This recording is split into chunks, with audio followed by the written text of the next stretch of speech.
नमस्कार, मैं रेखा पांडे पुणे महाराष्ट्र से आप सभी का अभिनंदन और वंदन करती हूँ अपने YouTube चैनल कविता जंक्शन पे।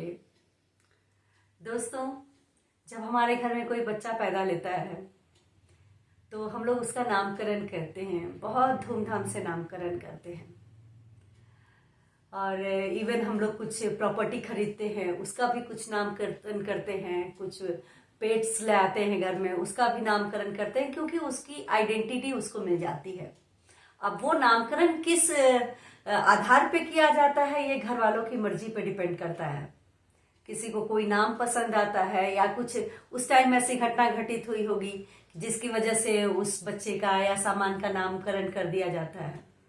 तो क्या आपने कभी सोचा कि हमारा देश और उसके जो राज्य जो हैं उनका नामकरण किस आधार पे हुआ?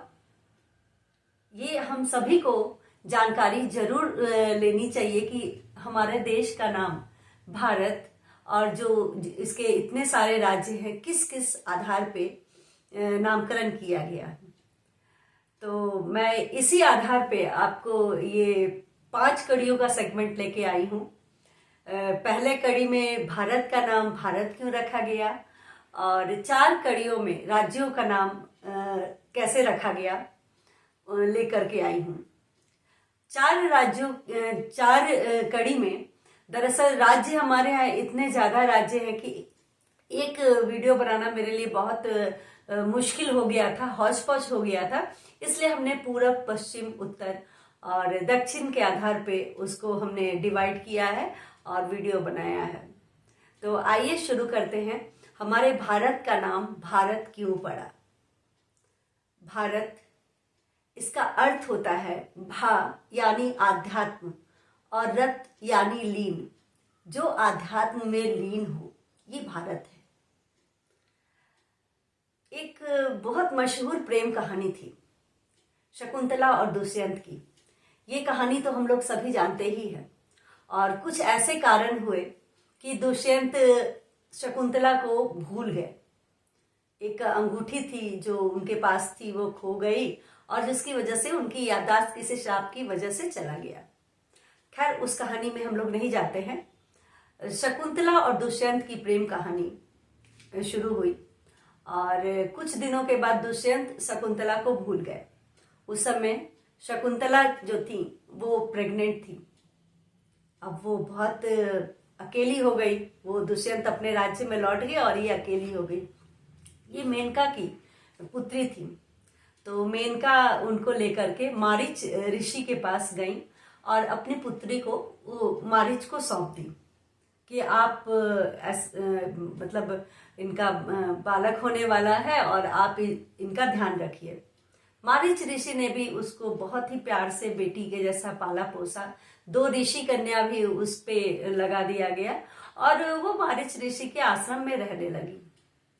कुछ दिनों के बाद एक बालक पैदा लिया, बहुत ही खूबसूरत और बहुत ही वीर बालक, जो कहते हैं कि बहुत छोटी आयु में ही उसने सभी जो जहरीले जानवर जो है उसका दमन कर लिया था। क्या शेर, क्या हाथी, क्या हिरण, क्या सांप, सभी का।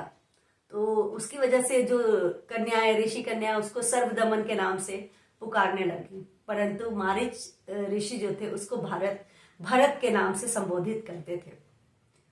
वो मारीच ने एक जंतर जो था उसके हाथ पे, भारत के हाथ पे बांध दिया था और ये उसमें ऐसे मंत्र डाल करके बांधा था कि उसकी माँ और पिता के अलावा उस जंतर को कोई नहीं खोल सकता या कोई छू या बांध नहीं सकता है, क्योंकि अगर कोई भी बांधेगा तो वो जंतर जो है विषधर सांप बन जाएगा और उसको डस लेगा। और इस तरीके से मारीच अपने एक बच्चे के लिए रक्षा कवच बना दिए थे, क्योंकि पहले के बच्चे घर में तो रहते नहीं थे। वो दिन भर जंगल वंगल घूमते रहता था और चूंकि वो तो सभी जानवरों के साथ ही रहता था।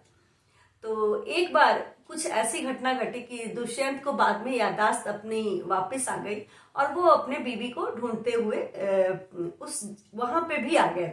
उन्होंने देखा एक बहुत ही वीर बालक शेर के दांत गिन रहा था।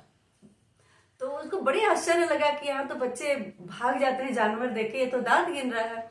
वो राजा दुष्यंत उस बालक के पास गए, उससे बातें करने लगे कि छोड़ो शेर को, चलो मेरे साथ खेलो। तब तक दोनों ऋषि कन्याएं आ गई और ऋषि कन्या उनको खींचना शुरू कर दी कि चलो। इस खींचतान में वो बालक का जंतर गिर गया। अब वो राजा जो दुष्यंत थे वो उस जंतर को उठा लिए। तो उन ऋषि कन्याओं ने बोला कि प्लीज मत उठाइए, नहीं तो सांप बन जाएगा और आपकी मृत्यु हो जाएगी। लेकिन कुछ भी नहीं हुआ। तो दुष्यंत को बहुत आश्चर्य लगा। तो फिर दुष्यंत को लगा कि जब इसके माता पिता ही छू सकते हैं तो मैं इसका पिता हूं।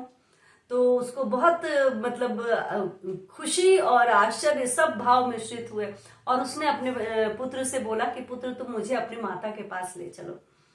जब अपनी माता के पास ले जाते हैं तो वो शकुंतला को देखकर बहुत खुश हो जाते हैं और शकुंतला को बोलते हैं कि चलो अब हम अपने राज्य लौट आते हैं।